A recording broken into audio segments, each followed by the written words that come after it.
This episode of Main Street Moxie is proudly sponsored by Northeast Ford and Elise Harney Real Estate. Hey, Mary, happy Moxie Monday to you.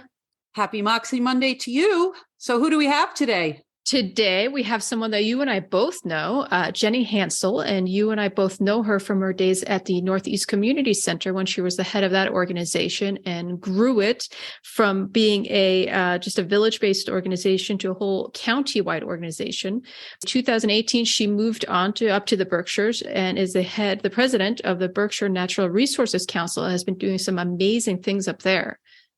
Yeah, I am very excited looking at Jenny's bio and talking to her about Moxie and leadership, because she seems like a very purpose-driven person, and she seems to be able to take the helm of organizations and just grow them.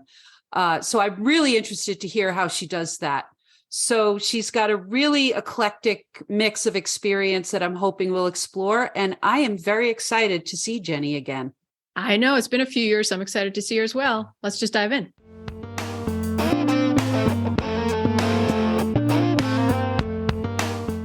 Elise Harney Real Estate is the #1 real estate agency for the tri-state region, and they provide a comprehensive overview of the regional market spanning Litchfield, Dutchess, Columbia, and Berkshire counties. Elise Harney Real Estate serves 40 unique communities with 35 years of experience. They have a team of knowledgeable real estate professionals to work with you to buy or sell your house. Their offices are located in Salisbury, Millerton, Norfolk, Falls Village, and Riverton, or you can visit them online at www.harneyrealestate.com.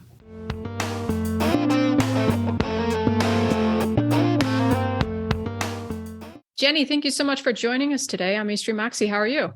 Oh, I'm great. Thank you. Thanks so much for having me. We're glad to have you. And the first question we always ask is, how would you define Moxie? I've been pondering this question because Moxie isn't actually a word that I use. It's not kind of in rotation in my vocabulary. So I started wondering if it was the same thing as chutzpah. So I looked them up, and it's sort of chutzpah adjacent, but not exactly the same thing.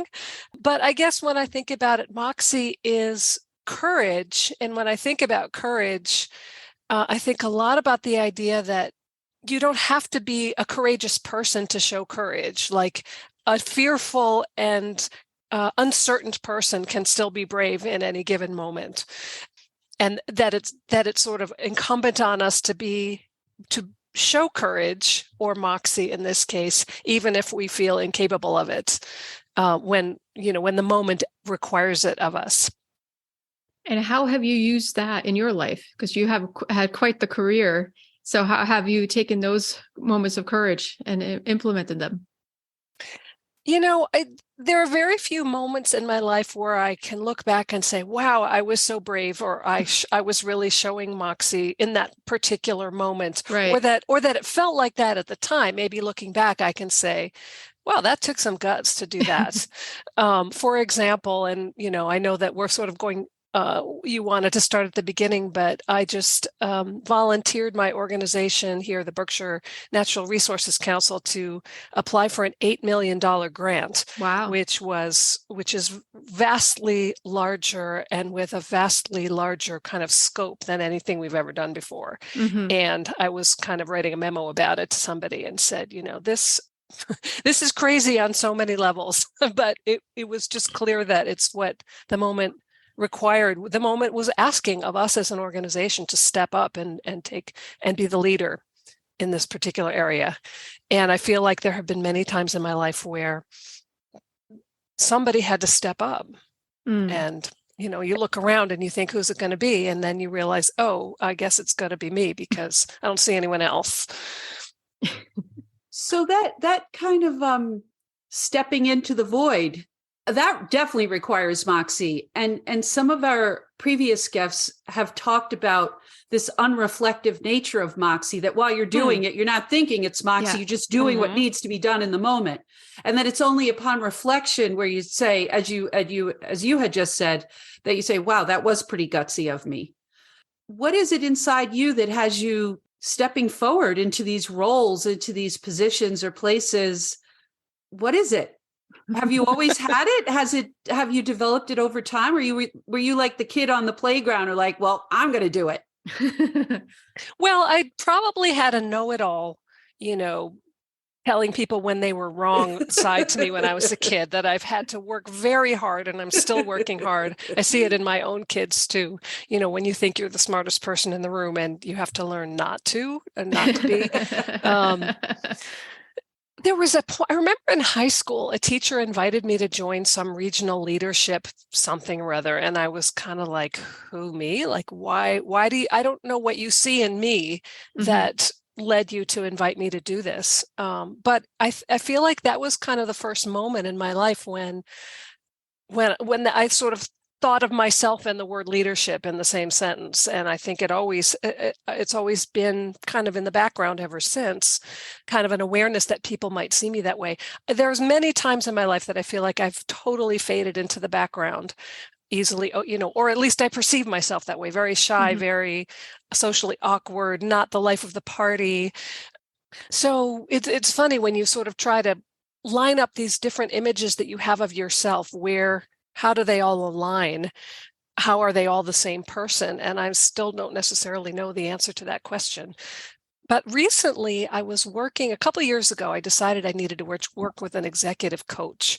And, I've been an executive director or now president of nonprofits for over 30 years, but periodically I feel like I need help to raise my game. There is more that is being required of me than I feel confident in my ability to deliver. And so I'm constantly looking for more help, support, training, guidance, mentors, teachers. So I found this wonderful coach, and he kept saying, and I was struggling with sort of the overwhelm of all the things I had to do in my position. And he kept saying to me, Jenny, what are the things that only you can do? Nobody else can do them. And I would say, well, this, and this. And he said, delegate everything else to somebody else. Everything else, so that the things only you can do, you're doing. And it took me about a year to wrap my head around that idea. Like, I can delegate all of this other stuff to, I can find help, I can find support, I can hire an assistant, whatever it takes. And so then I started thinking about that in terms of my organization. What are the things only BNRC can do that it should be doing, that the Berkshires needs from us? Just like, what does my organization need from me? What does leadership look like for me personally? What does leadership look like for our organization? So it's a really good example of these little nuggets of learning that you pick up along the way, and then they stick with you and they sort of keep coming back. And they're like your little touchstones, like mental memes. I feel like I've got like a whole row of mental memes that I've learned from teachers over the years. I'm surprised it only took you a year to wrap your head around that. That would be something I'd be working on for many years, just letting go of things that I feel I need to control that other people could easily do. Right. And your leadership, it's funny, when Thorne and I were strategizing before this conversation, we were like, what do you see running through? And just like the leadership thing. It's crazy how many roles that you've played in leadership, working from Berkshire National Resources Council to the Northeast Community Center, and just moving backward. And what did you arrive at as your kind of secret sauce for leadership? What is it about you that you think that high school teacher saw, or your coach sees, or that you maybe are starting to take on board that, yeah, this is real? Well, what I'd like to be the answer to that question, and what I've worked on to feel confident about, is the ability to see a big picture. One of the things I always come back to is, why are we, where are we headed? Where are we going? Why are we going there? This kind of big question of what's the ultimate goal. And one of the things that I understand now that I struggled with for a long time is, I maybe have a kind of a good idea of where I am right now. I maybe have kind of a vague idea of where I'm headed. I don't have any idea how I'm going to get there. But that I don't let that stop me. Okay. I try to figure out what's the next step.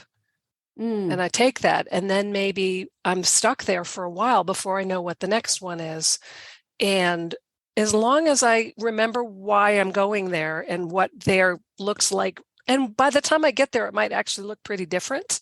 Right. you don't have to know all the middle. I'm not a good meticulous planner. I can't plan out all the steps, but I can stay focused on where we're headed, and I can bring other people along with me. I think that's the other thing that I've been good at over the years, is telling the story. Why are we doing this, and why is it important? Why does it matter? The work we're doing matters, and having you along for this is what's going to make the difference. If you're fundraising, if you're bringing people onto your staff or your board, or just building relationships in the community, everyone has to feel like it's worth their time, right? Like this is something important. So I think I've been good at, in writing and, in one-on-one conversations, helping people get excited about whatever it is.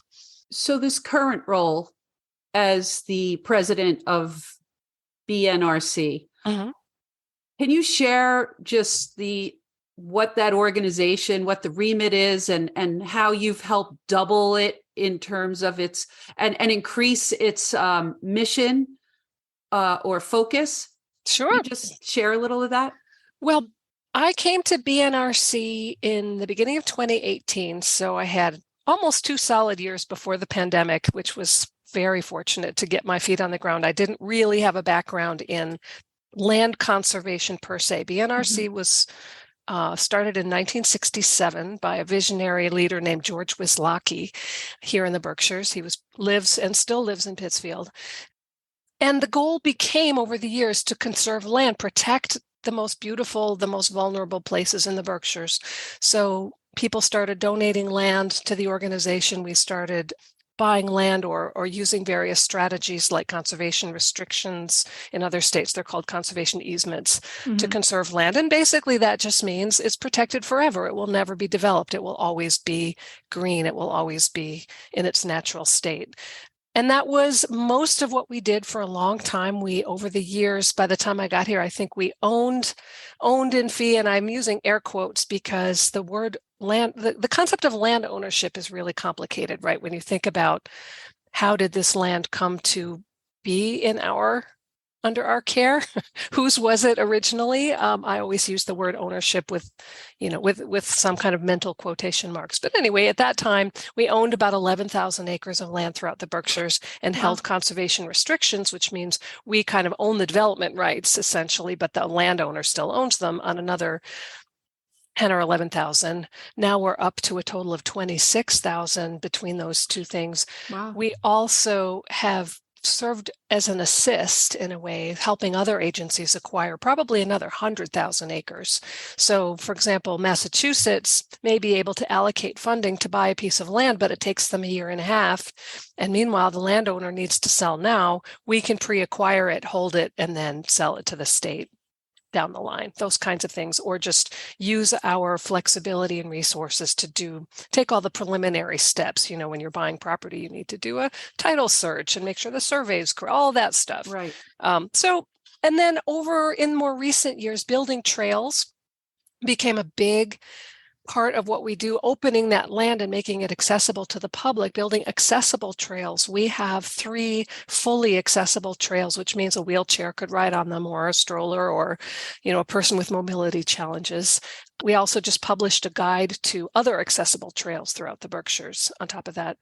And then over the years, just really beginning around the time I got here, but much more so now, community programming to help connect people to nature. So we're working with groups like Latinas 413 to help people who don't necessarily know the unwritten rules of nature hiking, or don't know what the expectations are or what to bring with them.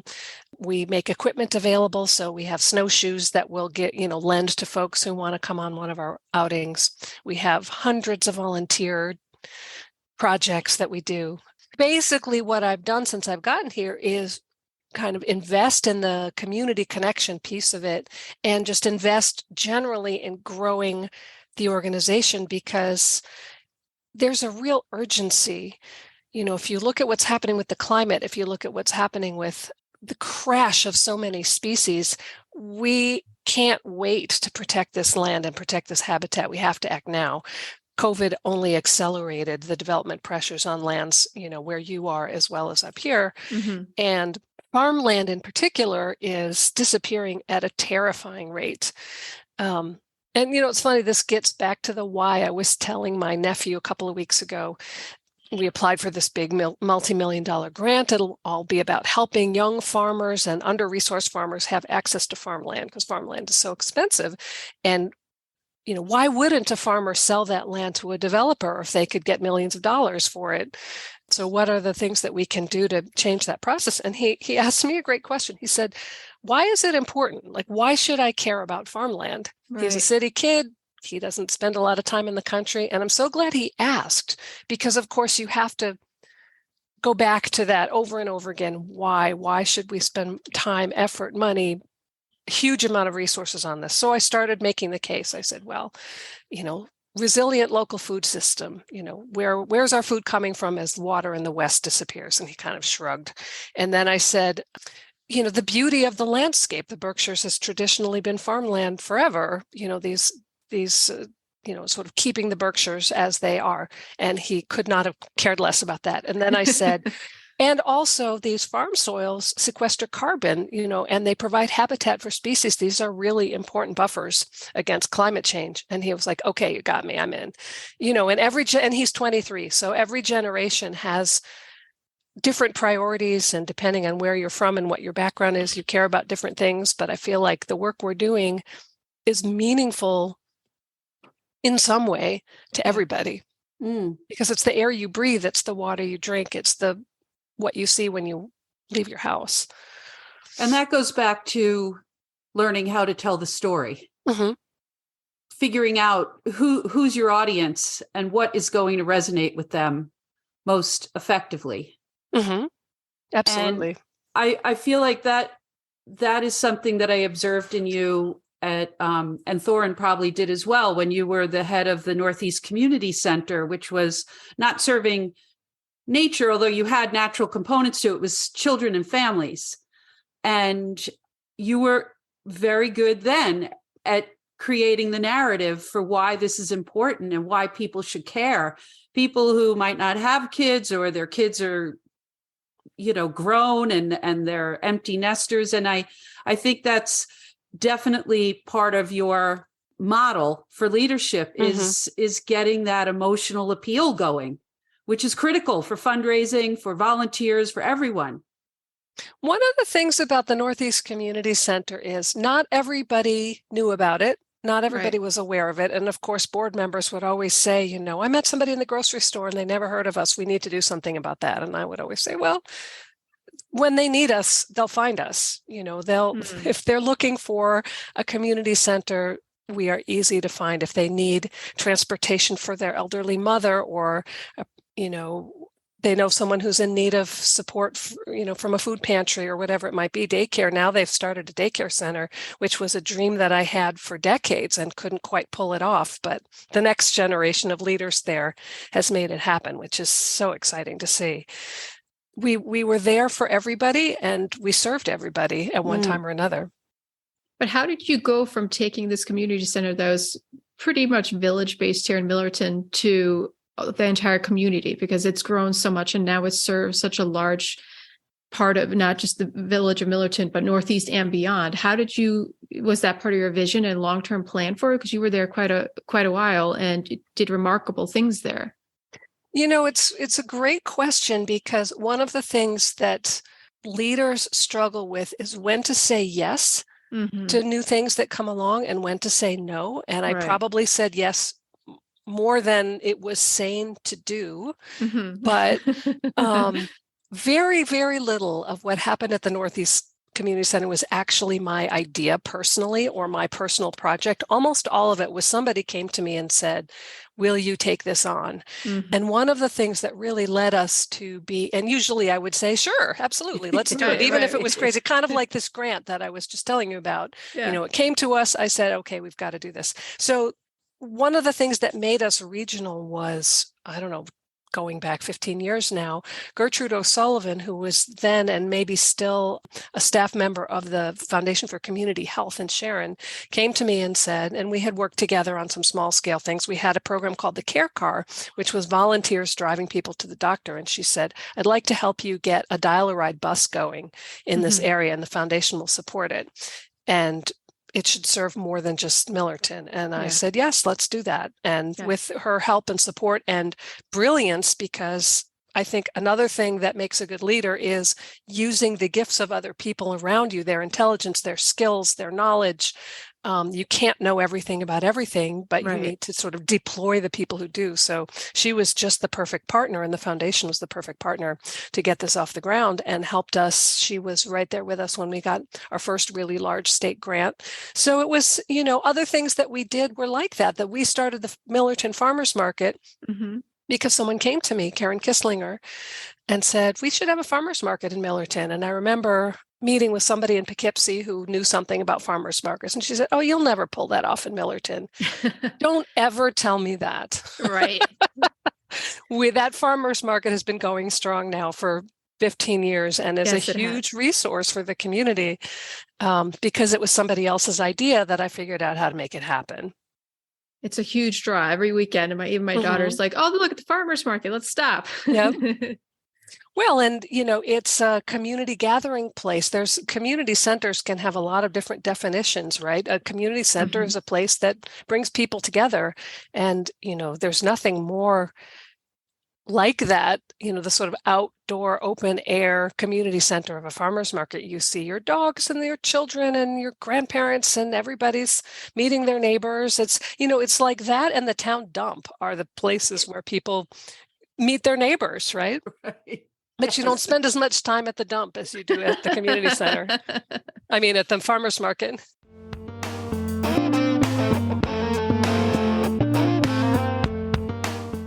Northeast Ford offers great sales and service, including a no-charge pickup and delivery for any service, even with oil changes.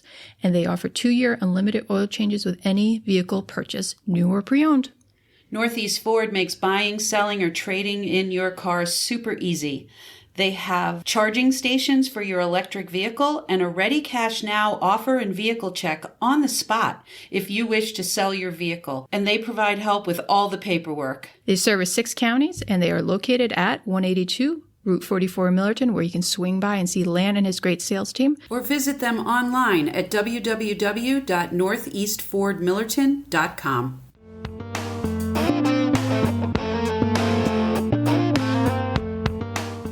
You do seem to have this, I would say, unique combination of being a visionary, but also being able to execute. You're not this person who has these grand ideas. And although you said you don't really know how to get, how to fill the gap, you take those steps and you do fill the gap, because some people are just the idea person. You seem to be all good things wrapped up in one, right? Like you're able to pull it off and find the people and know the appropriate role of the universe and know the appropriate role of, we just got to slog through this grant application. And I think that's a unique combination.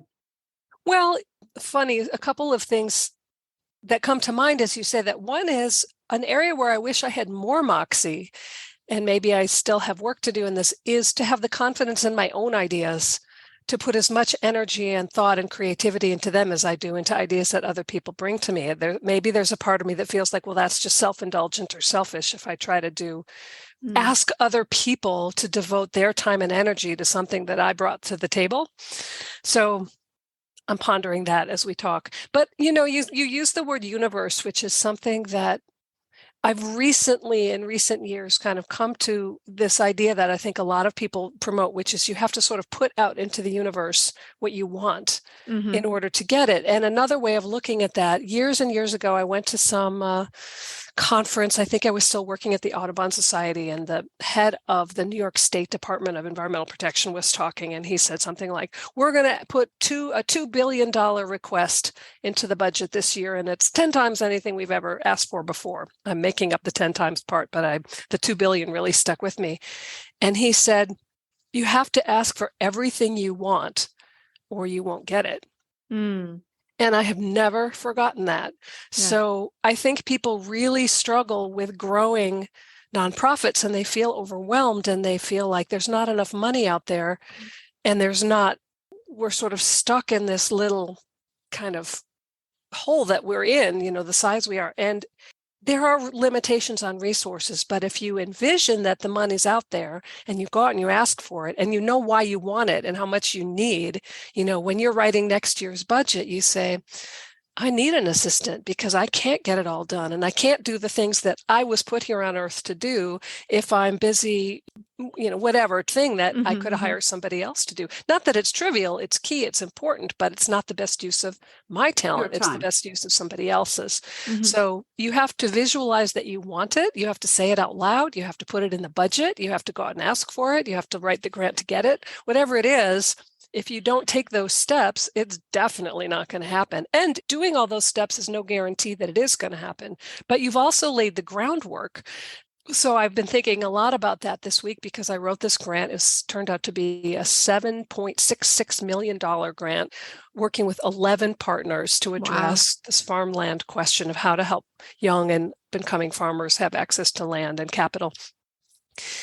We might not get the grant. I have no idea how competitive it is, but we spent 6 weeks building partnerships and designing a project and getting to know people. So we have these relationships now. We can find other ways to do that work, even if we don't get the money. And we wouldn't have had any of that if we hadn't said, yes, we're going to do this crazy thing. And in 5 weeks, do something that it should have probably taken 4 months to do. Well, good luck. When do you find out about that? I'm not sure, probably by the end of December. Okay. It's supposed to start pretty quickly in the new year. Well, this podcast has a direct line to the universe. Good. So I'm curious, and I don't know if it was a typo, but I'm assuming that it wasn't. When you, in your bio, you capitalize the word outdoors. And give me the rest of the sentence. That you ensuring people from all backgrounds and abilities feel welcome and can enjoy and appreciate the outdoors with a capital O. That was a typo, but I see where you're going with that. Which like the universe with a big U. Yeah, no, I get that. I like that. It was maybe one of those typos that, kind of changed your way of seeing things. The outdoors or nature or being outside, whatever it is, the sort of what we've learned since the pandemic, and many people have always known it, but we as a society learned it over and over again, was we need nature. We need to be in nature. It nourishes us. Our mental health depends on it. Being around trees helps kids learn more. It helps with depression. And it was the only place most of us could go for a year and a half. Yeah. And that was something that, in terms of Moxie and decision making, when COVID hit, I don't know, for the first few days, we were like, okay, in 2 weeks, we'll all be able to get back to normal. Isn't that funny how naive we were? But pretty early on, many of the nature organizations here were closing their trails completely. They just closed down. And a person on staff came to me and said, well, we have to do that too, right? And I thought about it and I was like, well, those organizations like Mass Audubon have buildings and bathrooms and, a whole different kind of facility. We don't have those. I don't think we have to close. I think we should stay open. Our staff can be outside doing their work because they'll be outside. Maybe we have to pay a little more in mileage because everybody's driving their own car instead of all riding in the truck. But we did a lot of work with signage. I remember we did this sign that had an eagle on it because an eagle's wings have a 6-foot wingspan. And that's how far apart you were supposed to be. Remember, everyone was supposed to keep a 6-foot distance. So we would put that up on all the trails saying, stay 6 feet apart. I got a lot of phone calls from people for, the first year saying, somebody was on the trail and they didn't stay 6 feet away from me, because people were so anxious. But at least they got to be out there. They got to be outside. They got to walk on the trails. And the sort of sense of gratitude was extraordinary. I believe it. During COVID, we went on one of your trails up in North Adams. Hoosick Range. Yes. A bit challenging, but it was really nice to be out there and have the welcome sign out. So that was a lifesaver. And so you're also trying to cultivate diversity on the people who use your properties. And how are you going about doing that? Well, by asking people what they need and want from us, because we don't necessarily know what's the right thing to do. So, for example, we learned that a lot of Spanish-speaking people would like to use the trails, but they couldn't read the trail maps. So we translated all of our maps and materials into Spanish. And I think we're the only organization in the Berkshires who's done that. Wow.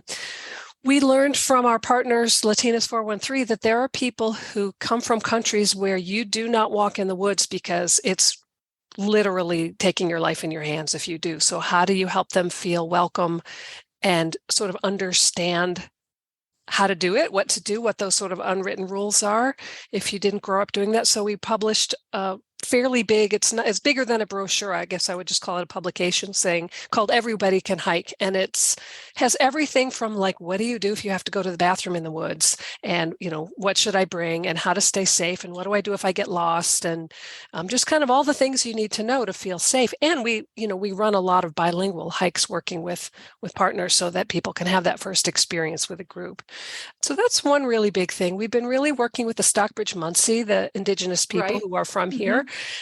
We are very interested in helping them realize whatever goals they might have for land here. If owning land is something that they'd like to do, we are very well suited to help them with that.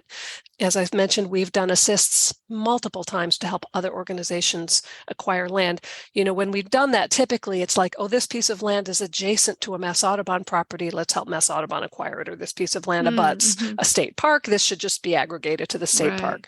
So, we could do something very similar with the Stockbridge Munsee if that's something they're interested in. And we're in conversations with them right now about a piece that seems like it's got some real meaning for them, a couple 100 acres.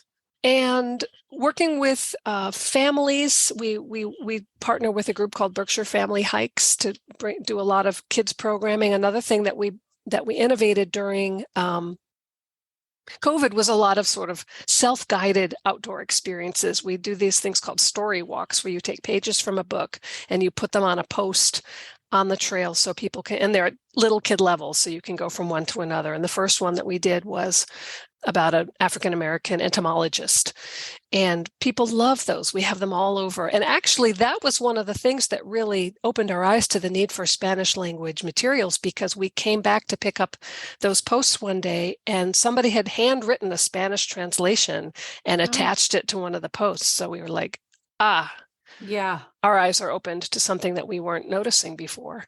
And so the key, what's the leadership key, is noticing it and doing something about it. Right. We are going to put resources into this now and make this happen.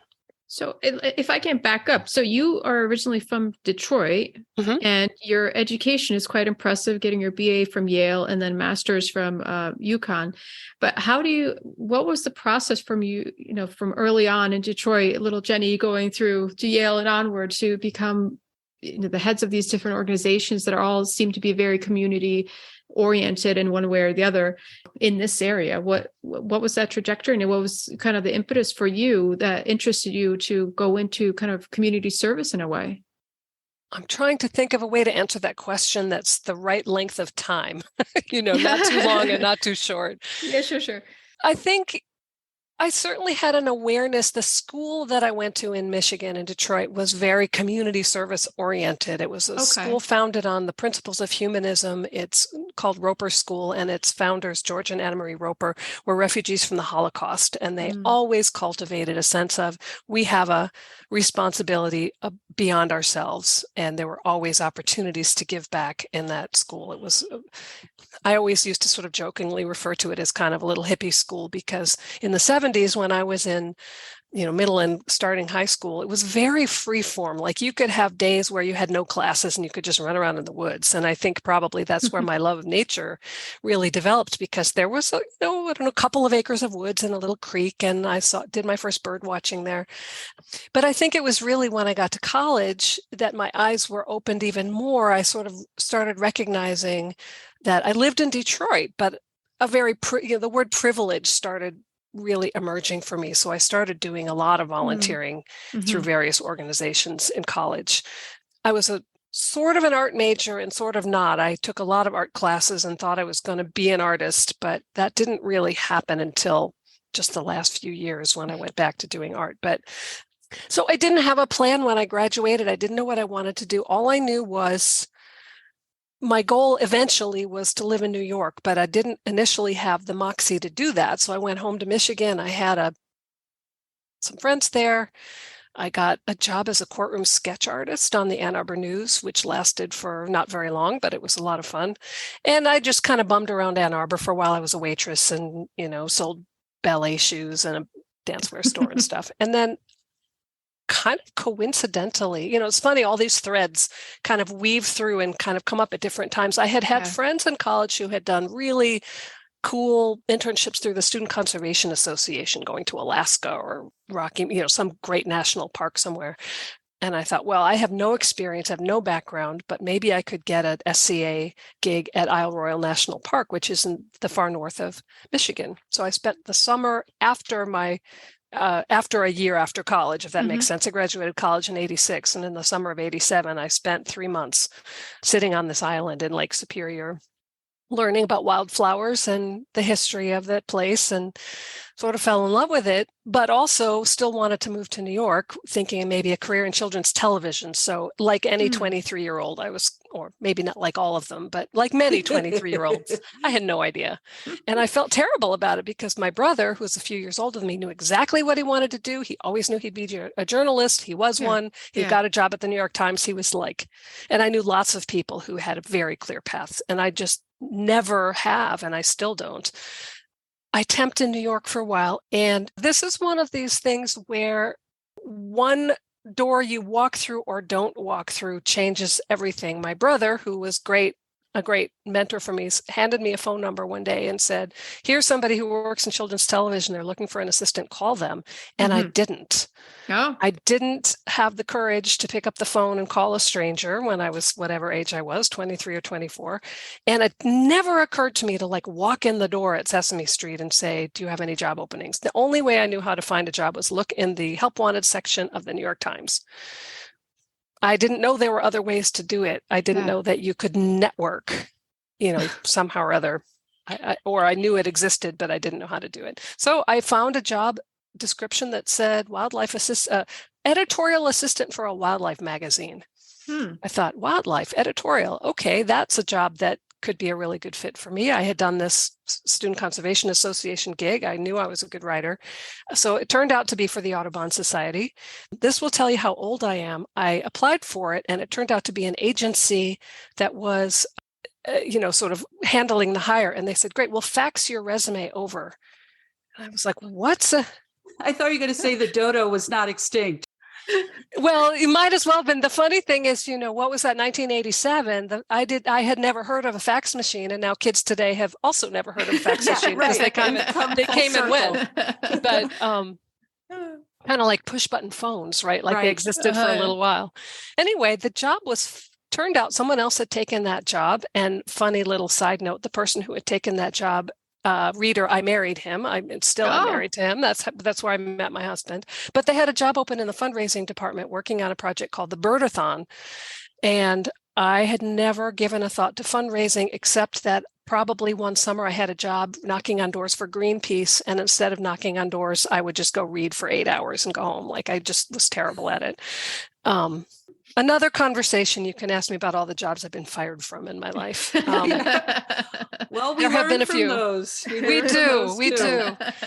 So the job in Birdathon was actually so much fun because my boss was cool. Her boss was cool. I still think of the lessons I learned working in a big professional development department in a big professional organization. That was a great training ground. And I got to travel. Here I was, first real job, and they were sending me out to Oklahoma to teach chapter folks how to run Birdathon fundraisers for Audubon. And it was a blast. And, I got to see a lot of the country and meet all kinds of interesting people. But I also, at that time, was like, I want to do something more substantive, more content. So I asked to transfer into the science department, and I became an environmental policy analyst and did that for a couple of years. Every job I've ever had, every boss I've ever had gave me something useful that I used for the next thing or 30 years later. Right. Yeah, that is Mhm. I mean, it's good that you sit and reflect on that and call those out of your Rolodex, which also doesn't exist. Those lessons out of the catalog and bring them forward when you need them. Well, and, I haven't always been good about calling the number or using the resource that's in front of me, but sometimes I have. So during those years, I also started volunteering for a group called Creative Arts Workshops. At that time, it was called Creative Arts Workshops for Homeless Children. And it was founded by this visionary artist named Brookie Maxwell. And she used her incredible artistic talent and her huge heart and her just kind of sense of arts as a tool for healing to work with children who had been homeless or living in shelters, or in those days in New York, welfare hotels, which were cesspools of crime and danger for kids. And I just thought, okay, I definitely have to get involved in this, and started volunteering there. But what I realized was they didn't need another artist person. They had plenty of those. I walked into a meeting it was all volunteers at that time. And I walked into a meeting and a bunch of people were sitting on the floor with a bunch of paper around them. And I said, "Oh, what are you doing?" And they said, "We're trying to write a grant, but we've never done it before." And I was working for Audubon, who had all these grant people. I was like, I bet I could figure out how to do that. And they were like, "Great, take it. Hooray. It's all yours. Write the budget too while you're at it." And I was good at it, and I had a knack for it, and I liked it, because what is a grant? It's telling the story of what you're doing and why it matters, right? What is a budget but telling the story of how you're going to spend their money to make a difference? So it turned out that what I was meant to do was, or what I felt about myself for a long time was, I was meant to be the support for somebody else's ideas. I was meant to be the person who created and who raised the money. So I worked there for 7 years and ended up raising enough in grants that we had a staff of 20 by the time I left. 15, 20, something like that. We were a $500,000 organization. So I was really good at serving other people's visions, but I also had this kind of craving to bring my own ideas to it. So, right. But I went to the grant folks at Audubon and I said, "Can you teach me?" And they did, because people like to help other people. That is another lesson I've learned. People love to share what they know. They like to mentor younger people. I've had so many good teachers and mentors. Now I'm trying to be that for the next generation. That's awesome. Well, which is appropriate with your, at this time in your career and your life, you have a lot to draw on. Right.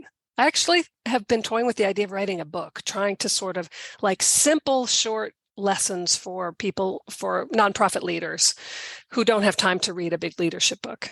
Right. Just like nuggets. All right. Well, yeah. we'll consider that, putting it out to the universe right now. Yeah, exactly. You're the first person outside of my own family that I've said this to. So now I have to do it. And no one will know.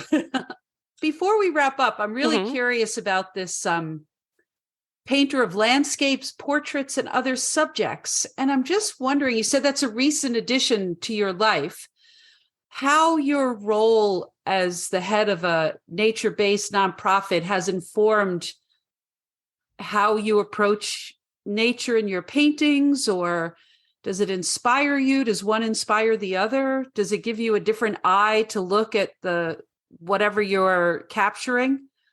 Well, I mean, in the most basic sense, I'm out in nature a lot for my job. And so I have a lot of opportunities to bring my paints with me. A lot of the paintings I've done in the last few years are of BNRC properties.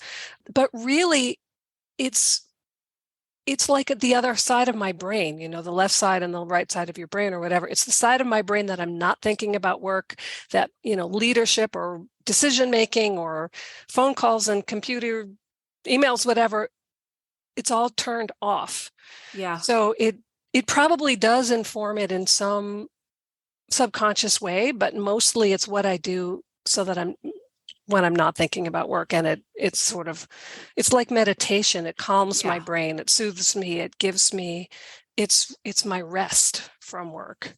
It probably produces that flow state where you're immersed and you look up and the clock is 3 hours later and you're like, "Oh gosh, that felt like an hour." Absolutely. And it's the only time that I'm not looking at my phone. I'm not checking my email. I'm not, doing any of those things that just make your brain kind of feel fried, overwhelmed. Yeah.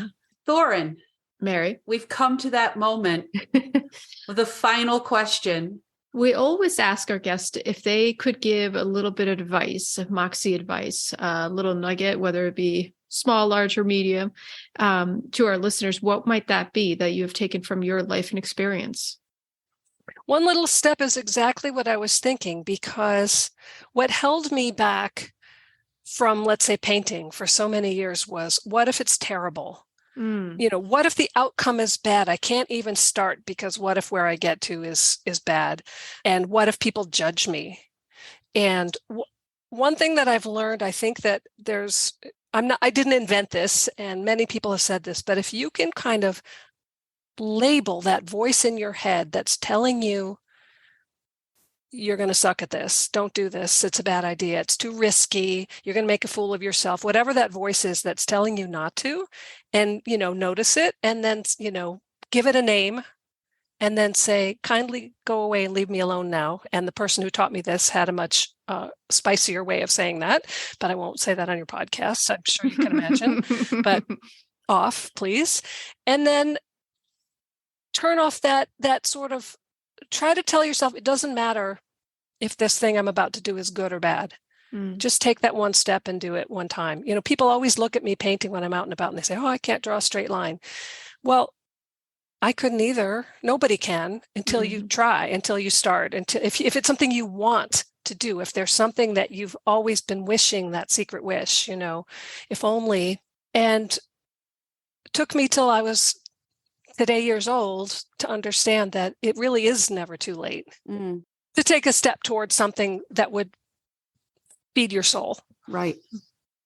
Great advice. I like that. Well, Jenny, thank you so much for joining us today. My pleasure. Thank you so much. This was a blast. I loved doing it. I'm only sorry I couldn't come down to Millerton and meet with you guys in person. That would have been a lot of fun.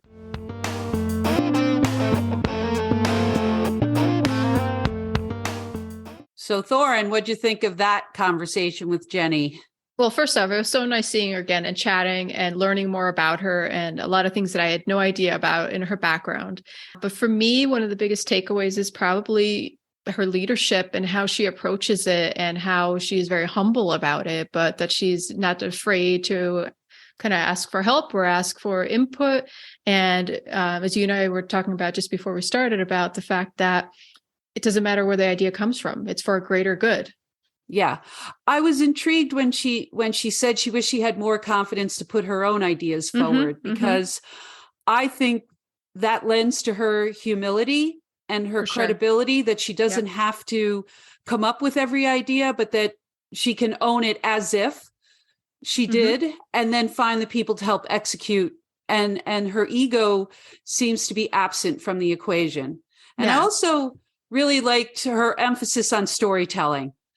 Yeah. I mean, that's a huge factor in a lot of the organizations she's worked for. So that was fun to see. Yeah. To be an effective storyteller, because I've done some fundraising, and you don't want to be going out there apologetically, like you're bothering someone to become involved. And I think she does a great job at creating the compelling story. So I was really impressed about that. And that just the sheer diversity of things in her background, it's mind-boggling. But also, she's not a magpie going from shiny thing to shiny thing. She really commits for a good while and grows these organizations to the next level. So I've been really impressed with that. Yeah, I mean, she's taken the last two, the NECC as well as the Berkshire Natural Resources, that has grown them tremendously.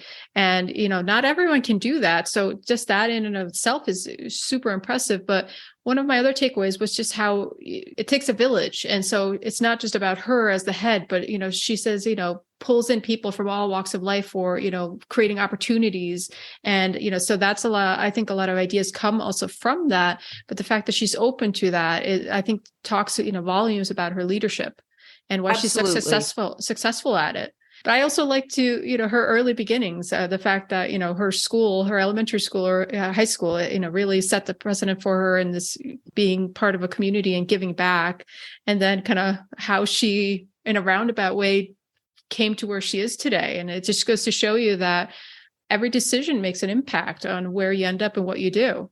Yep. One step and knowing that people want to help. Exactly. And that goes also to, her belief in the universe. What you put out there, it does come back. You may not, see it at the time, understand it at the time that that's what it is. But in hindsight, when we look back, like, oh, that worked out for that reason, and this didn't work out for that reason. So I connected with that, and I thought that was fun to hear it from her perspective. Well, another great episode. Yeah. Until next time.